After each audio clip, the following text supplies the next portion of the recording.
Olá pessoal, tudo bem com vocês? Bem-vindo aqui à nossa última aula do curso de Fundamentos Matemáticos da Computação.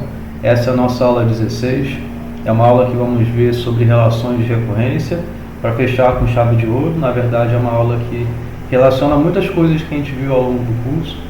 É um assunto muito importante para vocês que são de computação, para vocês que vão ver assuntos que envolvem elaboração de algoritmos, técnicas de desenvolvimento de algoritmo, para saber também como se determina o número de passos que o algoritmo vai executar.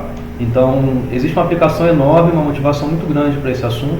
Nessa aula de hoje, então, vou ensinar vocês a, primeiro, entender o que é uma relação de recorrência e depois saber determinar relações de recorrência e também saber obter fórmulas fechadas de relação de recorrência.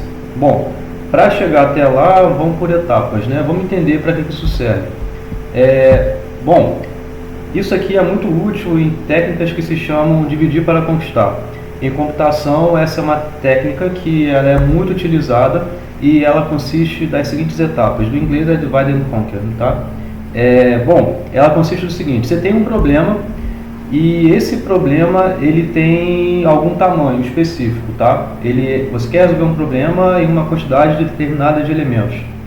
Para você conseguir resolver esse problema, essa técnica manda você separar ela, dividir em partes, e você trabalha o seu problema para instâncias menores de tamanho usando partes desses elementos.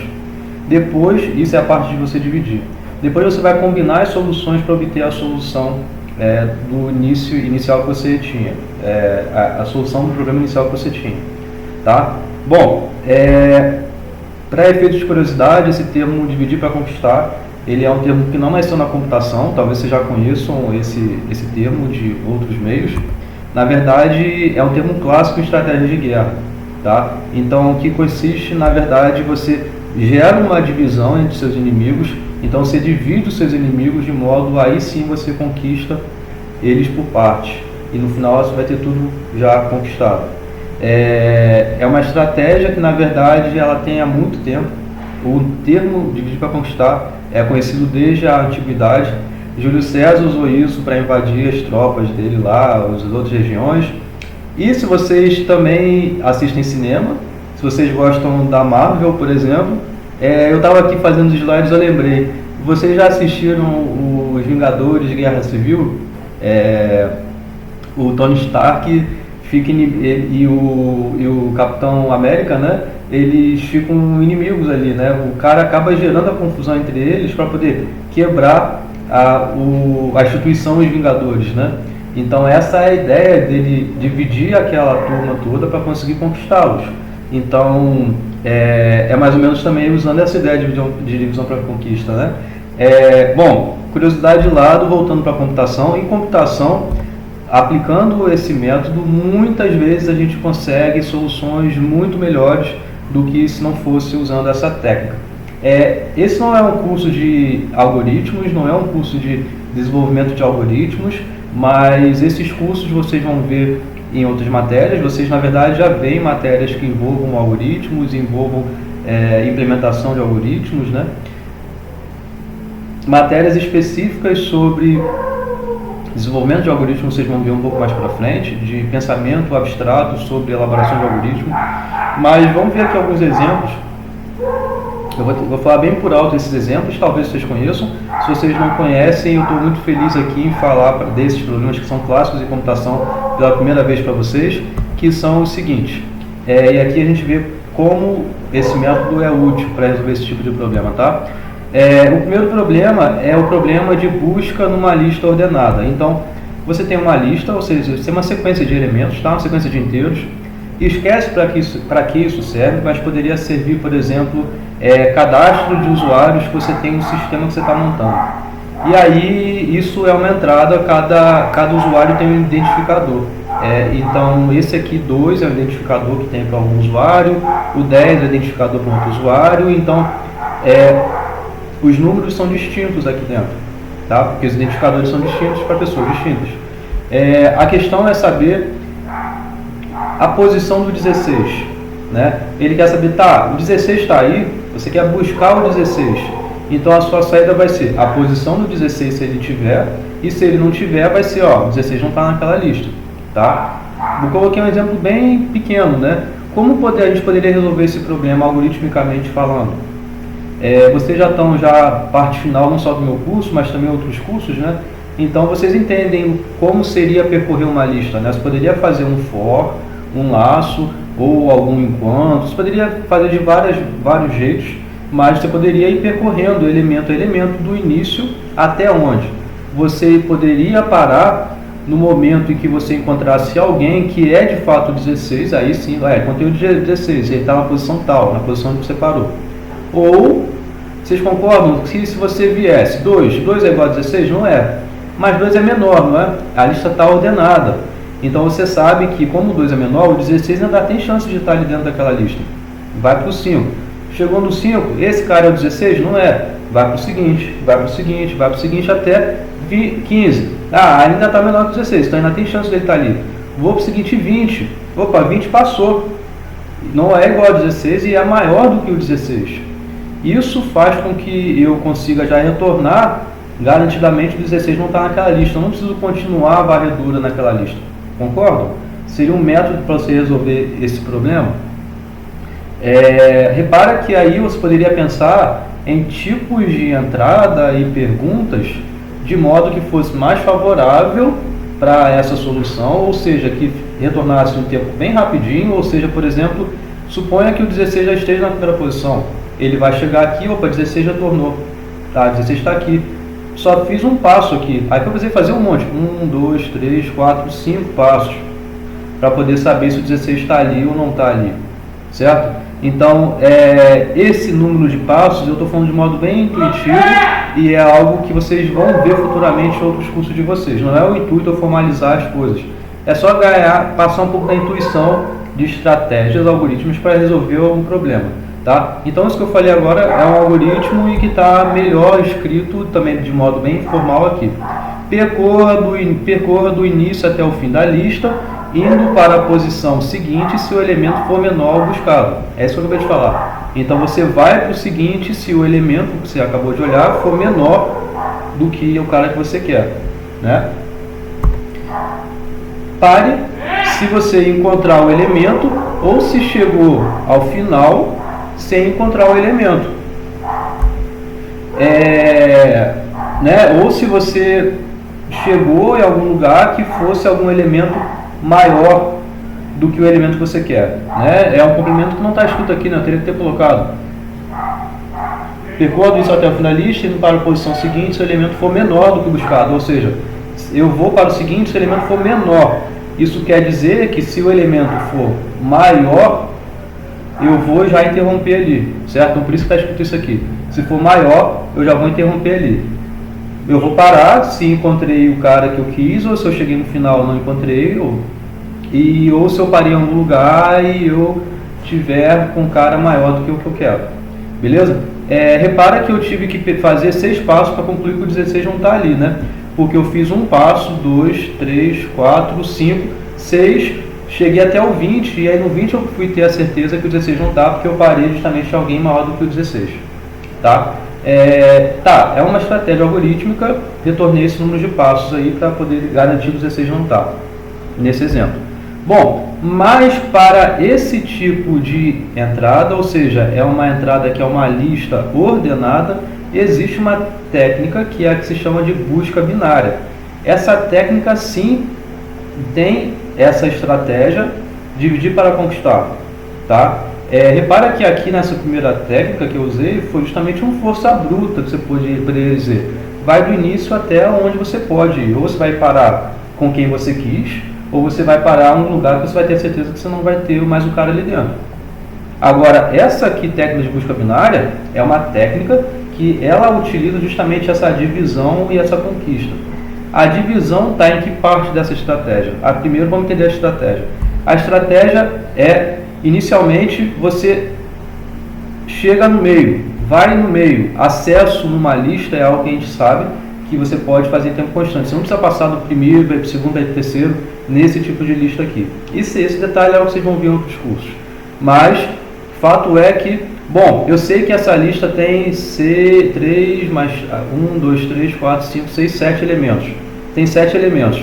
O cara do meio é esse daqui, está nessa posição aqui, está na posição n sobre 2. Tá? Então, seria o meio mais 1, né? Se caiu quebrado, bota um para cima ali e tal. Vocês vão aprender um pouco melhor essa notação de piso, teto e outras matérias também. Mas, enfim, falando de modo bem informal, bem intuitivo. Olha quem é o meio. O meio é o 10. Bom, agora compara esse 10 com o seu 16, que é quem você quer. O 16 ele é maior do que 10. Se ele é maior do que 10, você já pode garantidamente descartar essa primeira metade e considera somente a segunda metade. Então, a divisão aqui é esse processo que faz você considera só uma metade, esquece aquela metade, você não precisa passar mais por ela. Não precisa passar por ela para verificar se o 16 está ali. Porque a sua entrada já é uma lista ordenada, os elementos estão em ordem crescente, ou em ordem não decrescente, né? Porque aqui, mas em ordem crescente porque a gente sabe que os identificadores são distintos, você não tem elementos iguais aí, então estão em ordem crescente. Tá, então você chegou na metade, você está olhando o cara da metade só, olhando esse cara, você acessou ele, comparou com o seu 16. Você sabe que então o seu 16, se estiver ali dentro, com certeza está na segunda parte. Então essa foi a parte da divisão. E depois, aplica esse mesmo processo para a lista que você tem agora, que é do tamanho metade que você tinha. Então você tinha um tamanho n sobre 2. Você passou a ter um tamanho n sobre 2. Você tinha um tamanho n, passou a ter um tamanho n sobre 2. Agora aí você vai fazer o quê? Vai no meio. O meio é o 20. Então você 16 está menor. Então o 16 está entre 15 e 20, mas não está aqui porque não tem nenhum elemento aqui, então você sabe que o 16 não está ali dentro. Entenderam como funciona?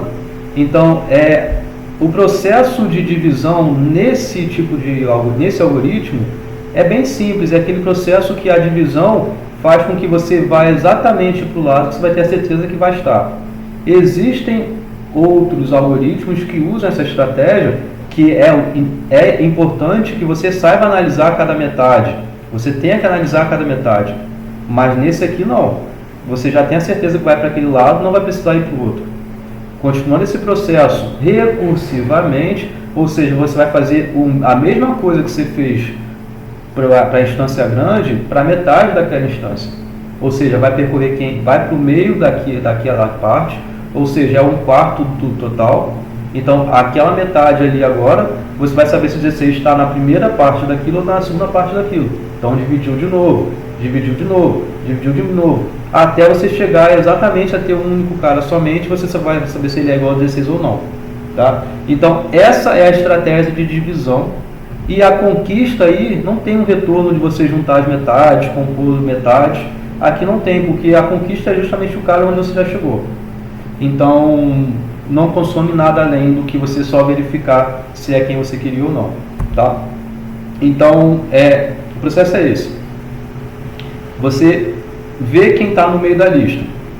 Se o elemento buscado for menor, né?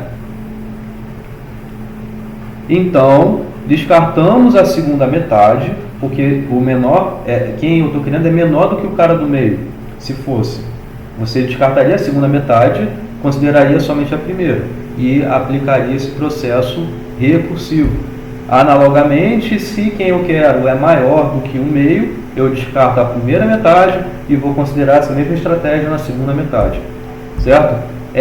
Nesse exemplo eu teria somente 3 passos para concluir que o 16 não está ali. O primeiro passo seria comparar o 16 com 10. O segundo passo é comparar o 16 com 20. O terceiro passo é comparar o 16 com 15. Repara que você não tem mais ninguém para você quebrar no meio ali. Ó como o exemplo foi bom, né? Eu dei aqui um exemplo que dava para ver de fato essa distância aqui. Esse melhor número de passos que esse tipo de algoritmo aqui vai fazer. Eu só estou dando o exemplo, gente. Isso aqui eu gostaria muito de falar muito mais, provar teoricamente as coisas que existem sobre esse assunto, mas não faz parte da matéria, eu só estou dando uma intuição do que é a divisão para a conquista. Tá? Bom, um outro problema que existe também é o problema de ordenação de uma lista. Ou seja, eu dou a você uma entrada que é uma lista não ordenada. Eu quero como saída a lista ordenada. Como é que você vai conseguir trocar os elementos aqui de modo a transformar uma coisa que não está ordenada numa coisa ordenada? Tá? Existem várias técnicas para isso. Vocês também vão ver em outros cursos de programação ou em outros cursos de elaboração de algoritmos, mas existe uma técnica que é muito bonita, existe um algoritmo que é muito bonito que utiliza essa técnica de divisão para conquista, que se chama o merge sort.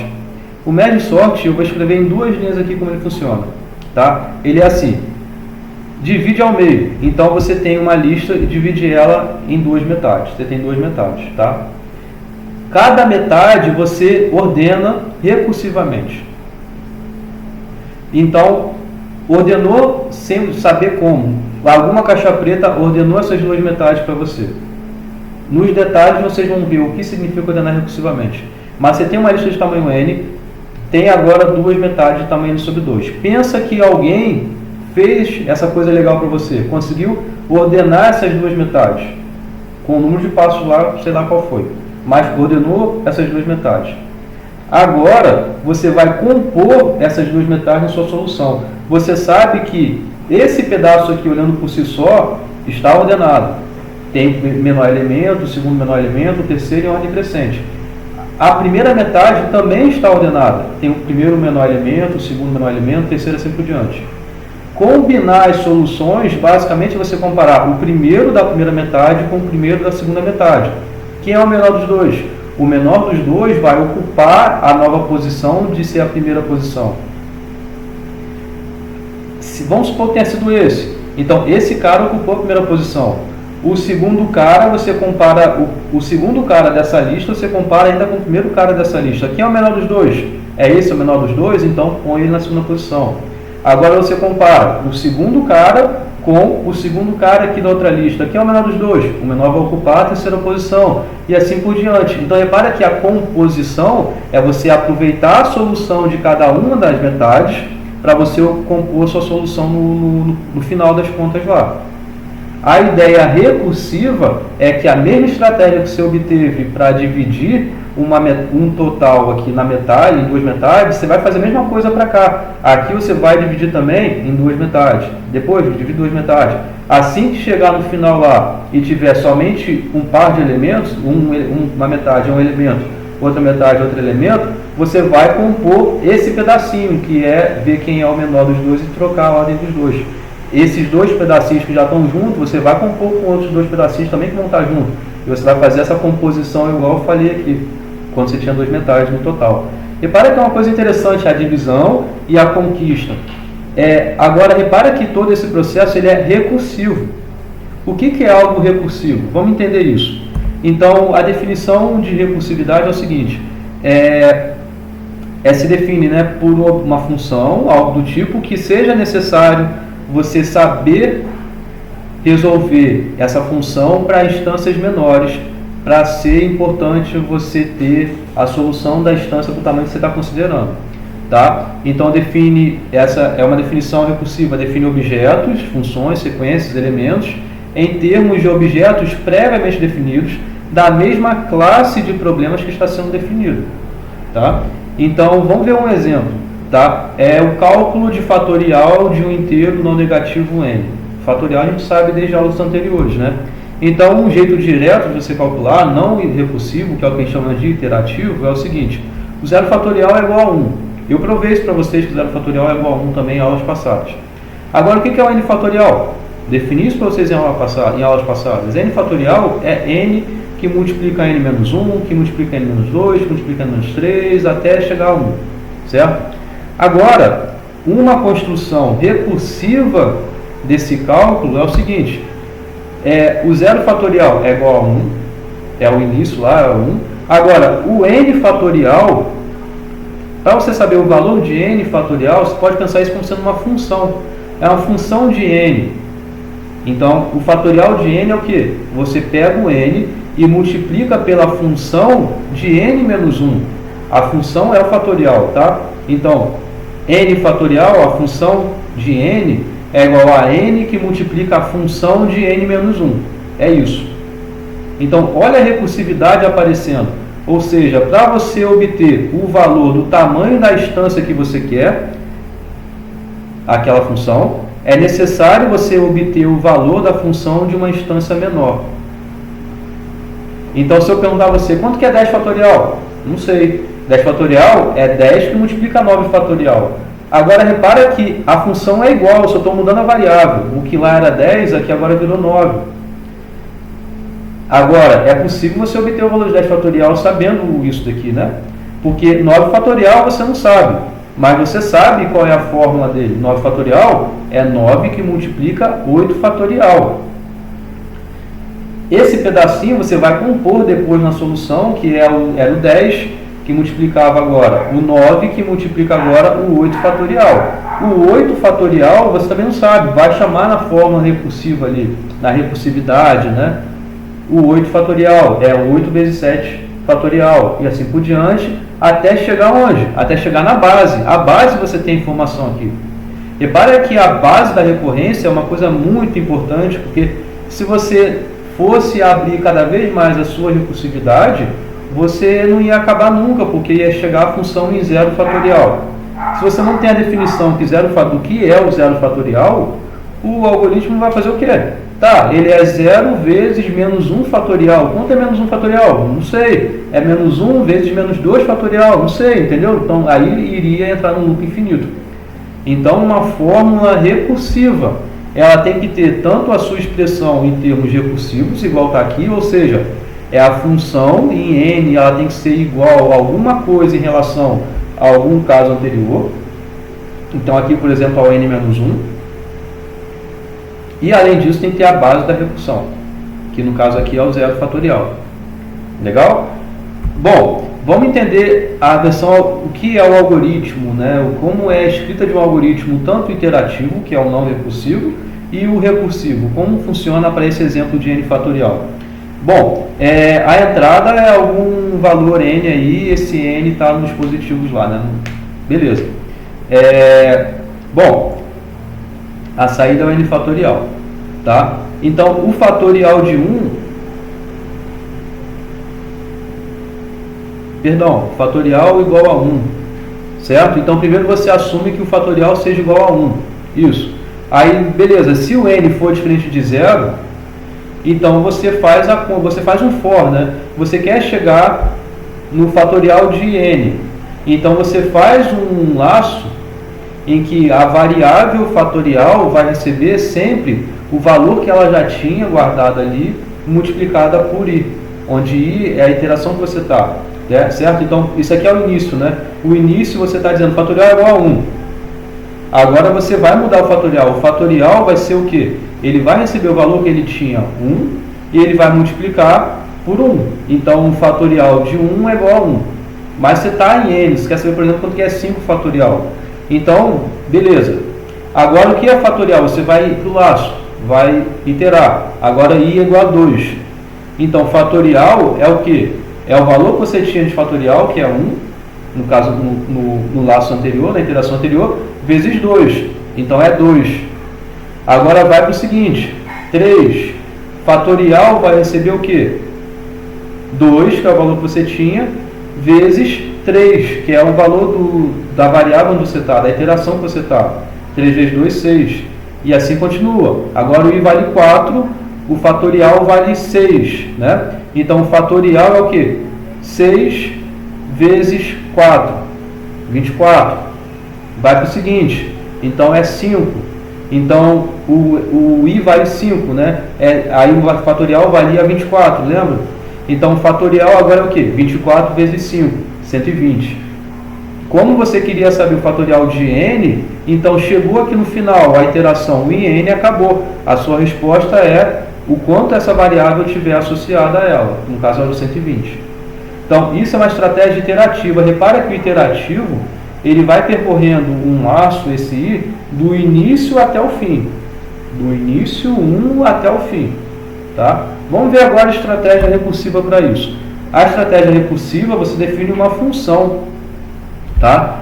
O problema é o mesmo, tá? Eu dou um n, eu quero saber quanto que é n fatorial. Bom, a função é o seguinte, é um fatorial de i nessa variável. Se o i é zero, então por definição, repara que aqui é a base da recursividade, tá? A base da recursividade é o valor que é dado da definição. E a gente sabe que fatorial de zero é igual a 1. Agora, se o n não for zero, então se o i não for zero, né, que no caso é o fatorial de i, então o fatorial é calculado como? É o fatorial de n, por exemplo, fatorial de 5. O fatorial de 5 é igual ao quê? É 5, porque o i é igual a 5, a entrada aqui na fatorial de i é igual a 5. Então, fatorial de 5 é igual a 5 vezes fatorial de 4. Quanto é o fatorial de 4? Entra na mesma função recursiva aqui. Então, fatorial de 4. 4 é igual a, o i é 4 é igual a 0? Não é, então vem para cá. Então, fatorial de 4 é o 4 vezes fatorial de 3. E assim vai, que nem o exemplo que eu estava falando antes de entrar nessa escrita algorítmica. Vai até o momento que chegar na base. A gente está vendo agora na estratégia recursiva, é de cima para baixo. Repara que a iterativa é de baixo para cima. A gente está construindo a solução. Chegou no final, obteve. Agora o recursivo é de cima para baixo, ou seja, para obter o valor em relação ao n, você tem que saber o valor da função em relação ao n-1, ao n-2, ao n-3, assim por diante. Tá legal? Então, repara que essas diferenças iterativas e recursivas se aplicam muito ao contexto de vocês de algoritmo. Tá? Então, beleza. Vamos passar adiante. Vamos ver agora um exemplo de problema em que a gente consegue escrever a sua fórmula recursiva, ou seja, o número de passos para você saber qual é o elemento naquela posição ali. Tá? Então, o objetivo dessa sequência de Fibonacci, ela é muito interessante, na verdade tem uma aplicação enorme em muitas áreas, tá legal? Então, mas vamos para esse probleminha aqui. A estratégia é que a gente consiga escrever uma expressão recursiva que vai resolver o problema aqui de Fibonacci, que no caso é o elemento que está em alguma posição dessa sequência, tá? Isso vai ter a ver com o número de passos também, mas não vamos chegar nesse ponto, tá? É algorítmico, né? Então a sequência de Fibonacci é o seguinte: o objetivo aqui o probleminha, eu quero saber o número de pares de coelhos. Então pensa que você está numa ilha e você largou lá um casal de coelho, tá? Um macho e uma fêmea de um coelho. Você quer saber quantos pares de coelhos você vai ter no final dos seus 12 meses, no final do seu ano lá.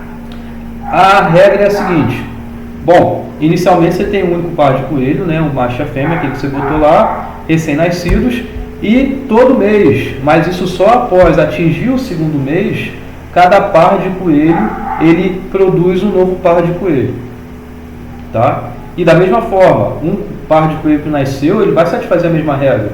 Então, no final do seu segundo mês, ao atingir o seu segundo mês, então o par novo também vai produzir um novo par de coelho, e assim por diante. A gente assume que nenhum coelho morre, tá? Todo mundo fica vivinho no final desse ano. E mais o que? Isso se mantém, né? A cada mês tem uma reprodução nova aí de par de coelho, mas sempre satisfazendo no segundo mês, não é no primeiro mês de nascença dele, tá? Então vamos ver aqui nessa ilustração de como ficam os meses, tá? Então é o seguinte, o início do mês, então você tem um único par de coelho, tá? Repara que você ainda está aqui no final do mês, né, começando o segundo, você ainda tem esse único par de coelho ali. Então no seu segundo mês ainda tem esses dois, ainda tem esse um par. Agora, aqui sim no próximo mês ele vai se reproduzir. Então nesse mês, o par que existia inicial vai se manter. Então a quantidade de coelhos que existia no mês anterior vai se manter. E esse par que nasceu um mês anterior, ou seja, o mês anterior do anterior, ele vai produzir um novo par, porque aí sim vai dar reprodução, tá? Então a quantidade de coelhos que você tem aqui é qual? É exatamente a que você tinha no mês anterior, mais uma unidade de par, né, para cada par de coelhos que existia 2 meses anteriores, porque esse aqui vai gerar exatamente um novo par. Vamos ver para o caso seguinte. Então, no mês seguinte, a quantidade de coelhos que existia no mês anterior vai se manter, né? Além disso, então, porque eles não morrem, né? Então a quantidade deles vai se manter. Além disso, a quantidade de coelhos que existia 2 meses anteriores vai gerar um novo par. Então eles vão vir para cá. Vamos ver o caso seguinte. O caso seguinte, a quantidade de coelhos que existia no mês anterior vai se manter. Então, a mesma quantidade aqui vai se manter. Além disso, para cada par de coelhos que existia 2 meses anteriores, vai ter um novo par associado. Esse par vai gerar um carinha novo e esse par vai gerar um carinha novo, ou seja, um par novo. Então, vocês estão vendo alguma coisa aí dos meses anteriores ser úteis, na verdade importantes, na verdade imprescindíveis, para a gente saber a quantidade de pares de coelhos que a gente tem no mês atual? Então vamos ver isso numa tabelinha que talvez seja melhor. A primeira coluna é mês, a segunda coluna é quantidade de pares, e a terceira coluna é a observação que eu estou fazendo. Tá? Então, o primeiro mês você só tem um par de coelho, que é o início do mês, né? O segundo mês você tem ainda esse primeiro par, que o casal do primeiro mês ainda não procriou. Agora sim, o terceiro mês você tem o quê? 1 mais 1 é igual a 2, você tem 2 pares, a gente até viu isso no diagrama. Por quê?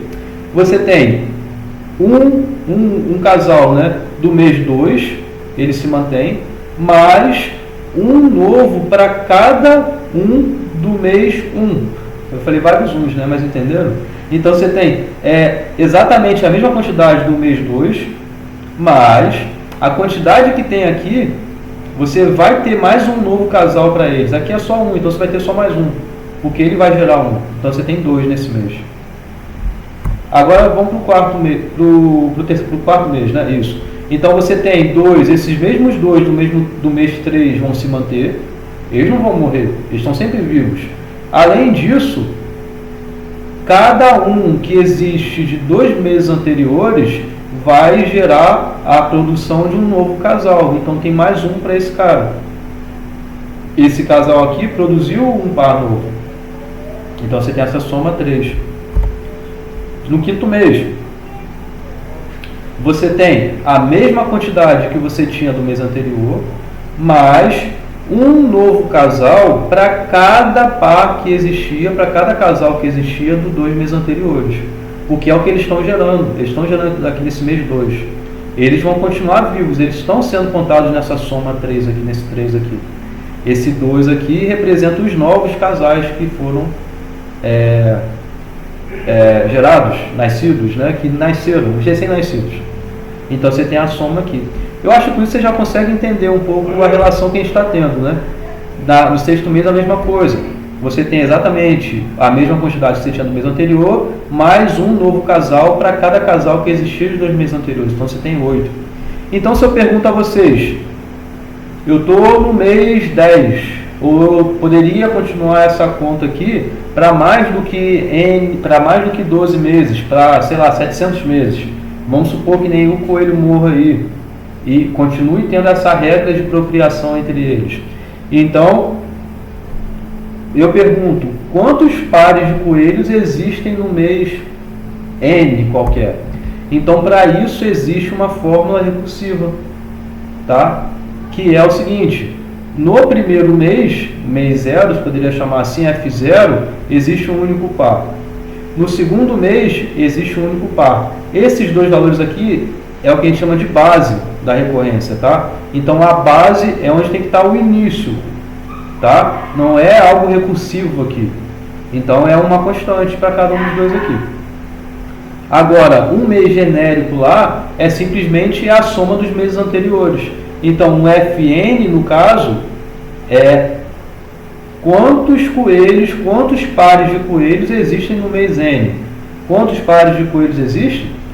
Você olha quantos coelhos tinha no mês N-1, ou seja, o mês anterior, e soma com a quantidade de coelhos que existia 2 meses anteriores, 2 meses atrás.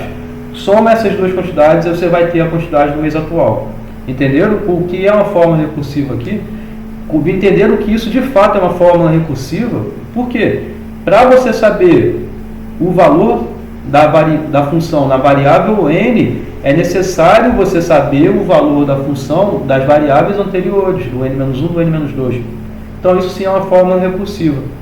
Entenderam? Então vamos para um exemplo. Vamos mostrar, agora vamos relacionar um pouco com o que a gente viu na aula passada sobre indução. Vamos mostrar essa desigualdade aqui, tá? Ou seja, um Fn, ou seja, é um elemento da sequência de Fibonacci. Então a sequência de Fibonacci é uma sequência que justamente tem o primeiro elemento é 1, o segundo elemento é 2, o terceiro elemento é 3, é uma sequência. O quarto elemento é 3, o quinto elemento é o 5, o sexto elemento é o 8 e assim vai. Então o próximo elemento é 13, né, porque é a soma de 8 com 5 e assim vai por diante. Então o que está dizendo aqui é que um elemento que está na posição n, ele é menor do que essa coisa aqui, do que 7 quartos elevado a n, tá? Bom, é meio estranho, né? Como é que a gente faz isso? Então a gente faz por indução. Então a indução se aplica muito para resolver coisas que envolvem fórmulas recursivas, tá? É uma aplicação muito forte de indução aqui. Então vamos provar por indução. Eu espero que vocês lembrem o que é indução. Eu falei isso na aula passada. Se vocês não lembram, eu vou rever aqui muito por alto nesse exemplo. Mas a indução tem que ter 3 coisas bem claras e bem escritas. A primeira delas é a base. A base é você mostrar que isso que você quer provar é verdadeiro para o primeiro caso possível. O primeiro caso, como a gente quer provar, que vale para todo n natural, e o primeiro é o menor. O menor natural é o n igual a 1. Tá? Então você quer provar que o f de 1, que você sabe, o f de 1 é o quê? Da fórmula recursiva, você sabe que o f de 1 é igual a 1. Aqui, na fórmula recursiva, f de 1 é igual a 1. Tá? Bom, você sabe disso. Você quer provar que 1 é menor do que essa expressão. Bom, de fato é. F de 1 é igual a 1 da fórmula recursiva. E realmente, 1 é menor do que 7 quartos elevado a 1. Né? Porque 7 é maior do que 4. Então, o denominador é maior que o numerador. Perdão, o denominador é menor do que o numerador. Então, essa conta daqui dá 1, alguma coisa, né? Porque dá maior do que 4 o numerador e menor do que 8, né? Então, dá 1, alguma coisa esse negócio aqui. Tá? Então, de fato, está satisfazendo isso. Beleza. Agora, a hipótese de indução, você não vai provar nada. A hipótese, você vai supor que essa fórmula seja verdadeira para todo i que seja entre 1 e k. Você vai supor que f de i é menor do que 7 quartos elevado a i, não é? F de i menor ou igual, menor do que 7 quartos elevado a i. Tá? Não é k que não é i, beleza? Então, você vai supor que isso é verdade para todo i maior ou igual do que 1, menor ou igual do que k. Isso é aquela parte que eu falei lá na aula passada, que você vai supor a propriedade ser verdadeira para todo mundo que vai do primeiro caso até esse k que você estabeleceu.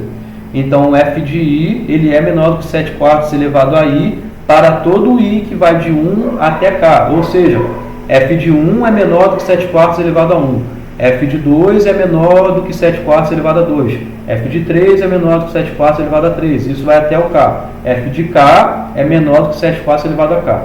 Tá? Isso é a hipótese. Agora, a gente não sabe nada sobre o k mais 1. A gente não sabe que o f de k mais 1 é menor do que 7 quartos elevado a k mais 1. É o que a gente quer provar. Então, queremos mostrar que o f de k mais 1 é menor do que 7 quartos elevado a k mais 1. Bom, o que a gente vai fazer? Da recursividade, da fórmula recursiva do sequência de Fibonacci, a gente sabe que o f de k mais 1 é a soma dos dois anteriores, ou seja, o f de k, que é o anterior ao fk mais 1, e com o f de k menos 1, que é o anterior do f de k. Repare que a fórmula recursiva se aplica da mesma forma que o f de k é igual a f de k menos 1 mais f de k menos 2, a gente sabe também que o seu seguinte satisfaz a fórmula. Ou seja, o f de k mais 1 é igual a f de k, que é o anterior, mais o f de k menos 1. Tá? Então, bom, a gente sabe disso. Repara que agora, tanto o f de k quanto o f de k menos 1 satisfazem a hipótese de indução. Satisfazem a hipótese de indução porque são valores que estão dentro de onde eu tinha a hipótese. O k e o k menos 1. Eu não sabia nada sobre o k mais 1. Agora, sobre o f de k e sobre o f de k menos 1 eu sabia. Pela hipótese de indução, ambos são menores do que 7 quartos elevado ao seu índice. Então, f de k mais 1, pela fórmula recursiva, eu sei que é f de k mais f de k menos 1. Pela hipótese de indução, eu sei que o f de k é menor que 7 quartos elevado a k, e eu sei que o f de k menos 1 é menor do que 7 quartos elevado a k menos 1. Bom, agora é só trabalhar algebricamente essa fórmula. Essa soma, isso aqui é até interessante, eu quis colocar porque é uma estratégia muito bonitinha, que na verdade é o seguinte: eu quero concluir isso daqui, eu quero que fique do meu lado direito o f de k mais 1. O que eu tenho até agora é o f de k e o f de k menos 1. Se eu quero que apareça 7 quartos elevado a k mais 1, põe ele aqui logo, põe ele nessa soma, bota o 7 quartos elevado a k mais 1 aqui. E põe ele em evidência e põe o que sobra. Repara que o 7 quartos elevado a k, o que sobra aqui é 7 quartos elevado a menos 1. Faz a volta dessa conta aqui, faz a distributiva disso aqui e vê como retorna exatamente o que está aqui. Fazer a distributiva aqui, você tem, repito, a base, então fica 7 quartos, e somos expoentes. Então, k mais 1 menos 1 é o k, ficou esse cara. Agora esse negócio aqui, 7 quartos elevado a k mais 1 multiplicado por 7 quartos elevado a menos 2. Fica 7 quartos, mesma base, somos expoentes. K mais 1 menos 2, K menos 1. Então retornou para cá. Eu fiz isso, esse artifício, justamente para aparecer já o que eu queria. Agora, com isso aqui, eu vou fazer as contas. Então, que conta eu vou fazer? Quando eu elevo a menos 1, é só inverter, né? Então, era 7 quartos, ficou 4 sétimos. Aqui é a mesma coisa, como é menos, né? Eu inverto, mas é quadrado. Então, cada potência, o numerador e o denominador ambos são elevados ao quadrado. Tá, então continuo resolvendo a conta. Faço MC e tal. A conclusão que a gente chega é o quê? Que é 7 quartos elevado a k mais 1, que multiplica 44 sobre 49. Ó, 44 é menor do que 49, então o denominador é maior que o numerador. Então isso aqui necessariamente é menor do que 1. Esse pedaço aqui é menor do que 1. Um valor multiplicado a algo que é menor do que 1, o resultado disso é o quê? É menor do que esse valor aqui. Então você tem que essa multiplicação é menor do que o 7 quartos elevado a k mais 1. Repara como foi elegante, né? Beleza? Porque você sabe que esse pedaço é menor do que 1. 1 é o que ficou aqui. Então você conclui que de fato o f de k mais 1 é menor do que o 7 quartos elevado a k mais 1. Então provado por indução. Vamos continuar. Vamos agora ver o outro problema aqui, que é o problema da torre de Hanoi. O interesse desse problema é similar ao interesse da sequência de Fibonacci. Eu dou um problema, eu quero que você obtenha alguma fórmula recursiva que vai resolver o problema. O problema de Fibonacci era saber qual é o elemento que está na sequência, que está na posição n da sequência de Fibonacci. Para saber isso, basta você obter aqui. Então você quer saber quanto é F10? F10 é F9 mais F8. Quanto que é F9? É F8 mais F7. Quanto que é F8? É F7 mais F6. Quanto que é F6? É F5 mais F4. Quanto que é F4? E assim vai descendo até chegar em F1 e F0. Então você vai ter uma sequência de F1 e F0 e você vai ter a soma disso no final. Entendeu? Então é para isso que serve uma fórmula recursiva. Nesse caso específico aí, é para saber qual é o elemento da posição n da sequência de Fibonacci. Agora vamos para o próximo problema.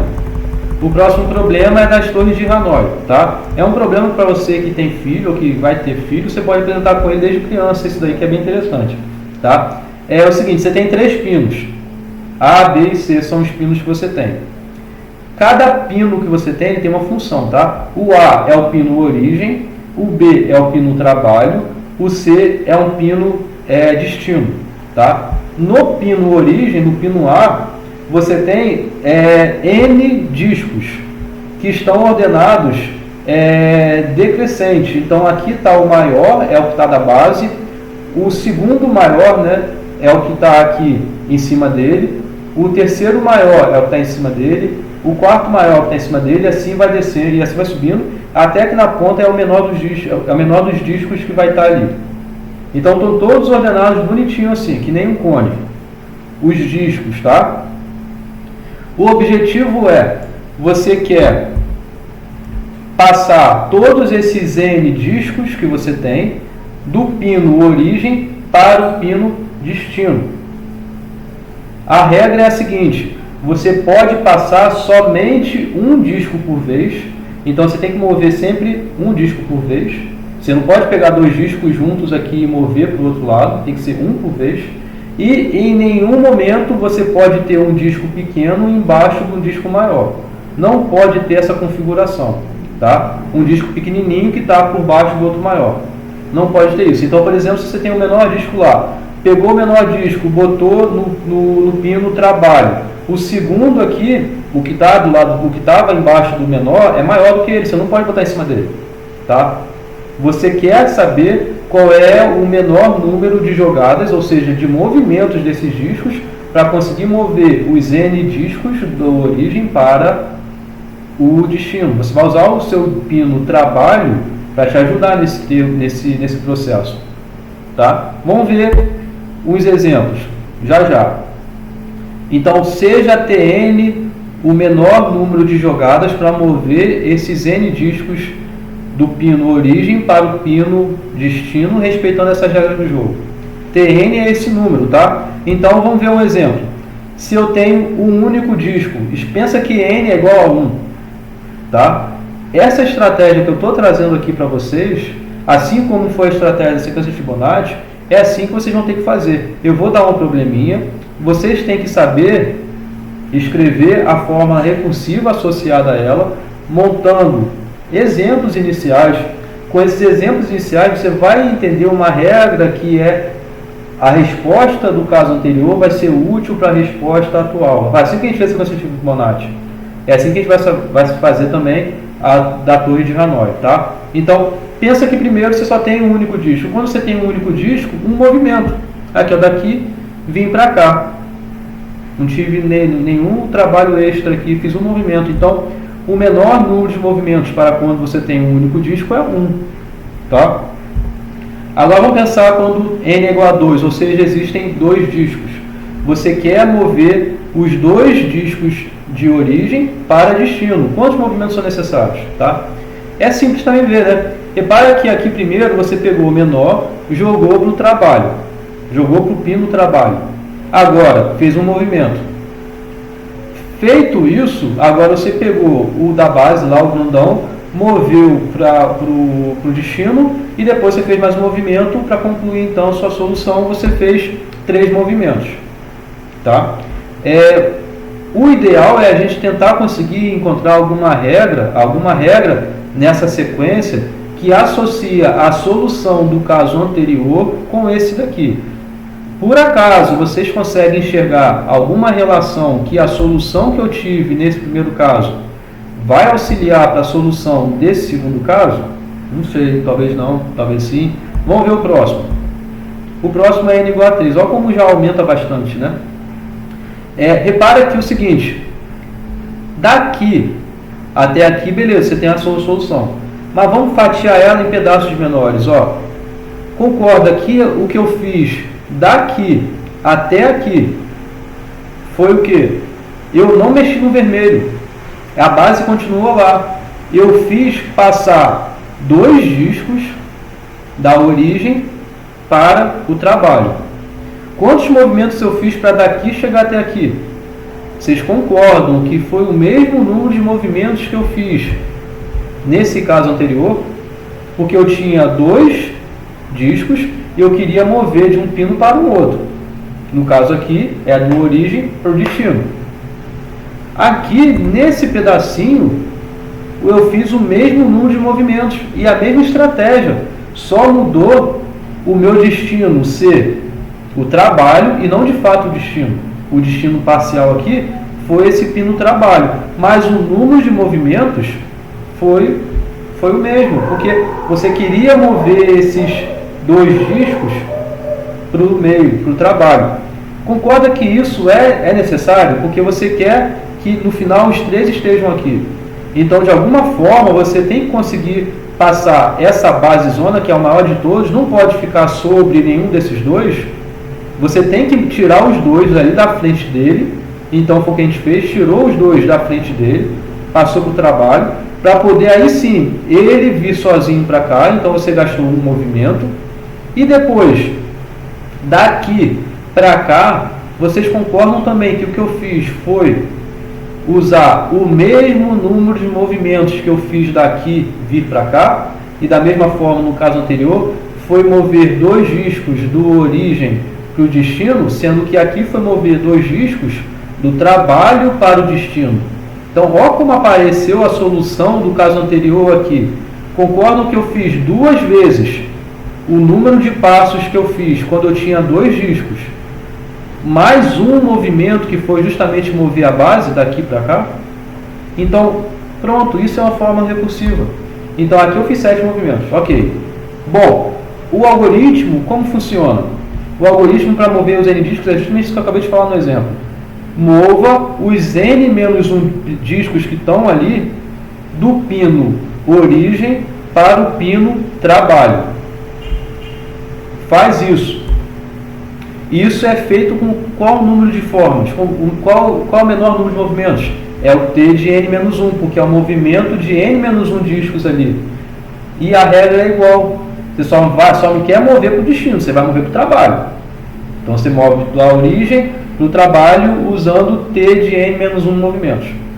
Depois, você vai pegar o discão lá da base e mover para o destino. Então você vai mover, que é o maior de todos, né? Vai mover esse disco da base, do pino origem, e vai mover para o pino destino. Quantos movimentos você fez isso? Isso é feito em uma jogada, em um único movimento. Então você gastou um movimento aí. Depois você vai fazer o quê? É mover os N-1 discos que estão ali no trabalho quietinho na dele para o destino. Com quantos movimentos você faz isso? T de N-1 movimentos. Então, olha como aqui a gente já tem o valor de Tn. Então, Tn é o dobro do número de Tn menos 1 mais 1. Se você tem a base, que é o único disco, você gastou um movimento. Então, você tem a base da recursividade aí. Tá show? Tá legal? Tá bonito? Isso é muito interessante. Repara que a gente consegue tratar a solução do caso atual sabendo como foi a solução dos anteriores. E aí você aplica aqui. É algo recursivo. Repara que para obter a solução do N, você tem que saber quanto era a solução do N-1. Repara também que a base é T1. Não é T1 e T2 e T3, é esse único cara aqui. Tá? Se tivesse um N-1, um N-2, então a base seria T1 e T2. Assim como foi na sequência de Fibonacci. A base da recursão lá é o T1 e o T2. Os dois são a base. Aqui, como só tem função de um anterior, então a base é o T1. É o primeiro único, existe uma única base aqui. Tá legal? Bom, então, o que a gente tem até agora é uma fórmula recursiva, que é essa aqui. Se eu perguntar a você, tá, me diz quanto que é T10. Você é possível me responder. Você bota lá, T10 é 2 vezes T9 mais 1. Quem é T9? Eu não sei. Aplica a fórmula. Então é 2 vezes T8 mais 1. E assim vai por diante. Tá? Então, por exemplo, T3. T3, vamos voltar para o caso anterior, né? T2 é igual a 3, né? T2 é 2 vezes T1 mais 1. O T1 é 1. A gente sabe da base. Então, 2 vezes 1, 1 mais 1, 3. Certo? Agora, o T3 é 2 vezes T2 mais 1. O T2 é 2 vezes T1 mais 1. 2 vezes T1, que é igual a 1, né? O T1 é igual a 1. 2 vezes 1, 2 mais 1, 3. 3 vezes 2, 6 mais 1, 7. Então, T3 é igual a 7. E assim vai para os próximos, né? Bom, o ponto é que isso é uma estratégia recursiva, é útil por simplificar os algoritmos. Algoritmos recursivos, geralmente, eles são muito simples de serem escritos. Você consegue escrever em poucas linhas, porque basicamente entrar na recursividade aí. Mas o ponto é, para obter a solução, se torna muito custoso. Ou seja, se eu perguntar a você, olha só, me diz aí quanto que é T100. você vai ter que saber o valor de todos os outros. Quem era T99, quem era T98, você vai ter uma expressão enorme ali para você conseguir obter a sua solução depois, fazendo contas de multiplicar, de somar, vai aparecer somas de PA, PG e tudo mais. Vai ser possível? Vai. Mas vai ser rápido? Não vai, vai ser muito demorado. Então, para isso que existe essa próxima parte, que é obter fórmula fechada. Uma fórmula fechada é uma fórmula que você não precisa saber o valor dos anteriores, ou seja, uma fórmula que não é recursiva. Não existe os valores anteriores ali necessários para você saber, para saber o valor do atual. Aqui, por exemplo, isso é a fórmula fechada da torre de Hanoi. Então, se eu perguntar a você quanto que é T100, é fácil você saber. Pega 2, eleva a 100 e diminui 1. Eu não sei quanto que é 2 elevado a 100. Mas você tem como calcular isso sem saber o valor de 99, do lado do T99, do T98 e assim por diante. Por exemplo, n igual a 3. 2 elevado a 3, 8, 8 menos 1, 7. Então, T3 é igual a 7. Não foi necessário você saber quanto que era T2, quanto que era T1 aqui. Entenderam? Da mesma forma, o próximo. Não é necessário, numa fórmula fechada, você saber o valor dos anteriores da sequência recursiva. Aqui, o que eu estou querendo fazer agora é mostrar que alguém chutou para você que isso daqui era a fórmula fechada daquela sequência lá, das torres de Hanoi. Alguém falou para você, ó, é isso aí. Vamos mostrar que justamente aquela fórmula recursiva possui essa fórmula fechada. É o primeiro momento que eu estou exigindo de vocês, tá? Então, o primeiro foi, na verdade, obter a fórmula recursiva. Aqui, eu estou dando, além da fórmula recursiva, eu estou dando também uma fórmula fechada. Eu quero que você case que essa fórmula fechada corresponde a justamente essa fórmula recursiva. Como é que a gente faz isso? Indução. Então, indução é muito útil para esse tipo de coisa também aqui, tá? Então, primeiro é a base, retornando base, hipótese e passo. A base você tem que mostrar que, no primeiro caso, isso aqui é verdadeiro. Ou seja, é que a fórmula recursiva ali vai bater com essa fórmula que eu estou apresentando aqui. Com essa fórmula aqui. E, de fato, isso acontece. Porque, pela relação de recorrência, você tem que o T1 é igual a 1. Certo? A gente viu, né? Um disco lá moveu e tal. E, substituindo aqui na fórmula, 2 elevado a 1 é 2, menos 1 dá 1, então bateu. Ó, o T1 bateu com esse 1, a base está provada. A hipótese, você vai supor que o TI seja igual a TI menos 1 para todo o I menor ou igual que K. Aqui a gente está usando uma indução forte, assim igual o caso anterior. Então, para todo mundo que vai do 1 até o K, e K é alguma coisa que você escolhe aí, é uma letrinha qualquer, todo mundo que está aqui para baixo, a fórmula fechada vai ser exatamente esse negócio. Então, o TI é 2 elevado a I menos 1, ou seja, T1 é 2 elevado a 1 menos 1, T2 é 2 elevado a 2 menos 1, T3 é 2 elevado a 3 menos 1, até o TK. O TK é 2 elevado a K menos 1.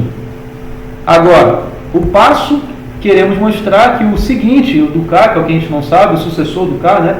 O seu sucessor, o T dele, ou seja, o T de K mais 1 é 2 elevado a K menos 1, 2 elevado a K mais 1 menos 1. É muito similar ao exemplo anterior.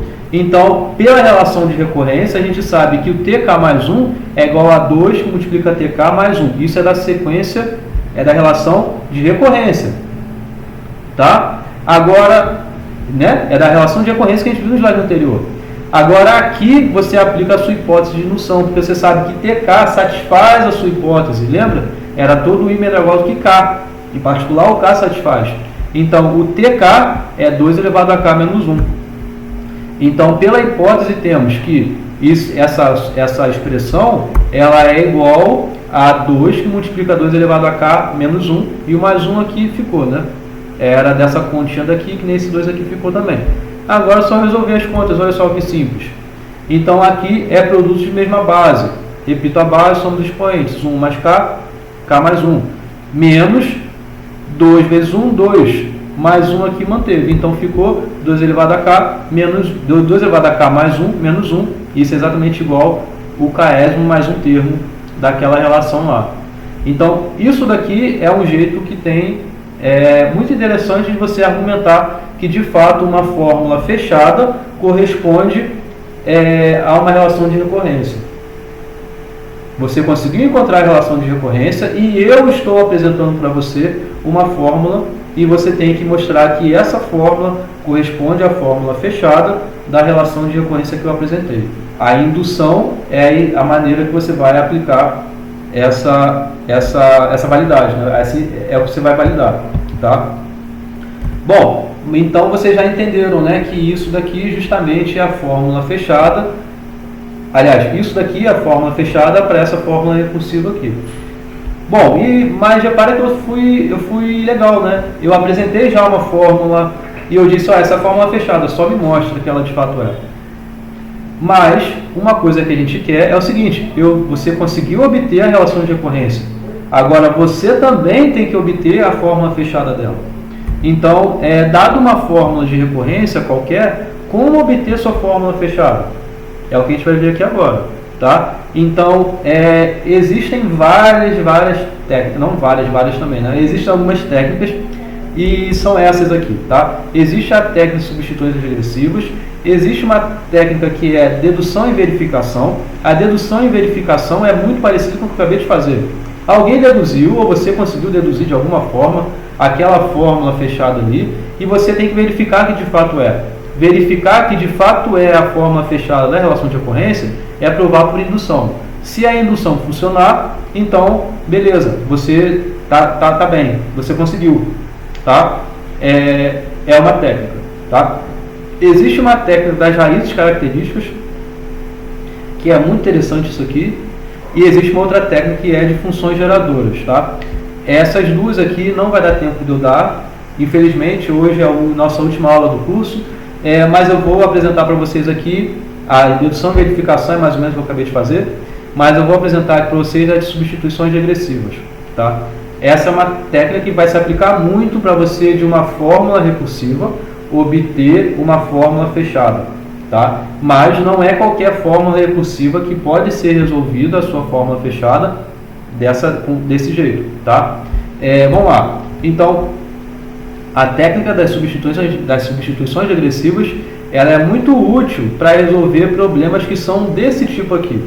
Você tem uma fórmula recursiva, Tn, que é necessário você saber o valor de Tn-1. Repara que o menos 1 aparece, então ele tem que aparecer. E só aparece recursivamente o Tn-1. Não aparece o Tn-2, Tn-3, nem nada anteriores. Aparece somente o Tn-1. Então, Tn é função de Tn-1. Além disso, você tem uma constante aqui, algum número que está multiplicando esse Tn-1, e você tem uma função de n. Pode ser que seja até uma constante mesmo, 1, ou n ao quadrado, 2 elevado a n, alguma função de n, tá? Então, e além disso, o T1 é dado, né? A base é dada.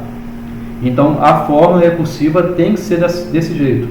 Tem que ter o Tn-1, em função aqui do Tn, multiplicado uma constante, somado esse produto a alguma função de n. Tem que ser dessa forma. Então, por exemplo, o problema da torre de Hanoi, eu consigo encontrar a fórmula fechada dele utilizando as substituições regressivas.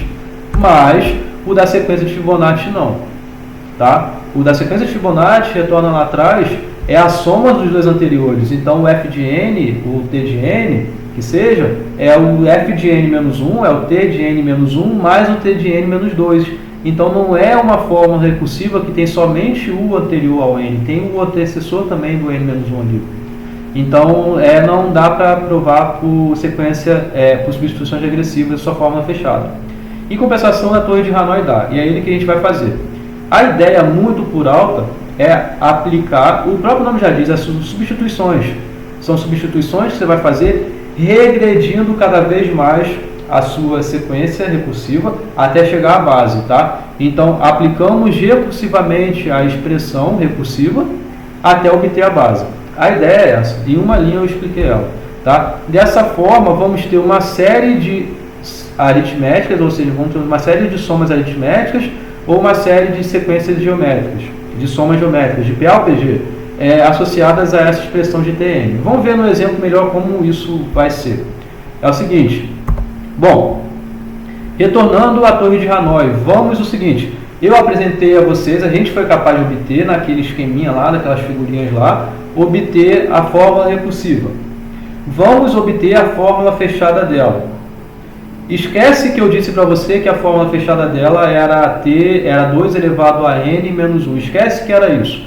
Eu apresento a vocês somente a sua fórmula recursiva, que é essa. Eu quero que a partir disso você seja capaz de dizer qual é a fórmula fechada dela. Tá legal? Então, como a gente vai fazer isso? É muito similar ao se eu quisesse saber quanto que é T4. T4 é 2 que multiplica T3 mais 1. Então, T4 é 2 que multiplica T2 mais 1, aí associado. Então, repare que eu estou abrindo a expressão. É essa sequência que a gente vai fazer até conseguir chegar na base. Então, olha só, o que é Tn? Tn é igual a 2 que multiplica Tn menos 1 mais 1. Agora, o que é Tn menos 1? Tn menos 1 é 2 que multiplica Tn menos 2 mais 1. Esse mais 1 manteve. Eu só disse quem é Tn menos 1. É que nem eu falei. Quanto que é T4? É 2 que multiplica 2 que multiplica T2 mais 1 mais 1. Quanto que é T2? Você vai abrir a expressão. Cada vez mais abrindo a expressão. A gente vai abrir a expressão até conseguir encontrar alguma regra da formação dessa sequência recursiva aqui. A gente quer chegar na base. Então, a gente quer abrir a expressão até chegar a T1. E aí, quando a gente chegar até T1, a gente vai ter o valor associado a ele e vai poder escrever, porque vai ser uma série de multiplicações e de somas aqui, ó. Entenderam a ideia? Então, a gente vai, nessa técnica, aplicar, até chegar no momento que você entende uma regra de formação. Olha ela como aparece aqui. Repara que aqui, ó, Tn é igual ao quê? Tn menos 2 vezes 2 vezes 2, Tn menos 3, mais 1, mais 1, mais 1. Repara que aqui, ó, é n menos 3. Esse 2 aparece 3 vezes. Esse 1 não é multiplicado por esse 2, mas é multiplicado por 2, por esse 2 e por esse 2. Esse 1 não é multiplicado nem por esse 2 e nem por esse 2. Ele é multiplicado por 1, 2 somente, que é esse aqui. Esse 1 é multiplicado por nenhum 2. Então, olha como está acontecendo. Vamos abrir mais a expressão. K vezes. Então, você vai ter 2 elevado a K, onde aqui era 3, virou K. Tn menos 3 é Tn menos K. Esse 1 aqui, ele é multiplicado por exatamente essa quantidade de 2 menos 1. Aqui, por exemplo, ó, o 2, esse 2 não multiplica esse 1, mas esse e esse multiplicam esse 1. Então, de 3 virou 1, ele virou 2 elevado a 2. Depois aqui ficou 2 elevado a 1, porque esse daqui e esse não multiplicam esse. Mas esse 2 está multiplicando esse 1 aqui. Então, olha como tem uma progressão acontecendo aí. Então, fica 2 elevado a K, que multiplica Tn menos K. E aqui 2 elevado, ó, aqui era 3, aqui virou 2, né? 2 elevado a 2. Então, fica 2 elevado a K menos 1. Aqui 2 elevado a K menos 2. 2 elevado a K menos 3. Até chegar no penúltimo aqui, que é esse cara, que é o 2, e até chegar ao último, que é esse cara, que é o que? É o 1. 1 é 2 elevado a 0. Eu só quis destacar que é uma soma de 2, de potência de 2 aqui. Por que eu estou fazendo isso? Lembra que eu falei, eu quero abrir essa expressão cada vez mais, até chegar à minha base. A minha base é quando eu estou em T1, ou seja, eu quero chegar a T1. Para chegar a T1, queremos saber o valor de K de modo que n menos K seja igual a 1. Eu quero que n menos K seja igual a 1. Ou seja, eu quero resolver essa continha. Então, para isso, o K tem que ser igual a n menos 1. Só passei para cá, para lá, para lá, para lá. Eu tenho que o K é igual a n menos 1. Então, tudo onde for K, você bota n menos 1. E pronto, você já está na sua base aqui T1 e todo mundo aqui vai ficar em função de n. Então, você vai ter uma coisa desse tipo. Então, Tn é igual a 2 elevado a K, que é n menos 1, né? Para eu ir até a base. Então, é 2 elevado a n menos 1 que multiplica T1. Onde era K, você vai ter n menos 1 aparecendo. Isso você vai vir até o 2 elevado a 0, né? Bom, agora é só ajeitar essa conta, porque você tem que o T1 é igual a 1. Então você tem que Tn é essa soma de potências de 2 aqui. Tá? Então é 2 elevado a n menos 1 mais 2 elevado a n menos 2, regredindo até o 2 elevado a 0. Repare que esse negócio é comutativo, né? Então a mesma coisa você dizer que é uma soma de 2 elevado a 0, mais 2 elevado a 1, mais 2 elevado a 3, mais 2 elevado a 4, até 2 elevado a n menos 2, mais 2 elevado a n menos 1. Só estou invertendo a ordem aqui. Ou seja, é essa soma aqui que você tem. É o 2 elevado a i, né? Eu botei i aqui, perdão, tá? É 2 elevado a i, essa soma aqui, tá? Então 2 elevado a i é o que aparece aqui, onde o i vai do 0 até o n menos 1, tá? Então, de novo, o Tn é essa soma de 2 elevado a i, isso aqui não é i, tá? Só é 2, tem um 2 aqui na base elevado a i, perdão pelo erro de digitação. Isso daqui é uma soma de PGs. O que é uma PG? É uma progressão geométrica, e eu estou somando esses termos, né, então, nessa progressão geométrica. Então tem o primeiro termo, o segundo termo é exatamente uma razão de multiplicação em relação a ele. O termo, a razão aqui é o 2. Então o primeiro termo é 2 elevado a 0, que é 1. Então o segundo termo é o primeiro vezes 2, então é o 2. O terceiro termo é o anterior vezes 2, então é 2 vezes 2.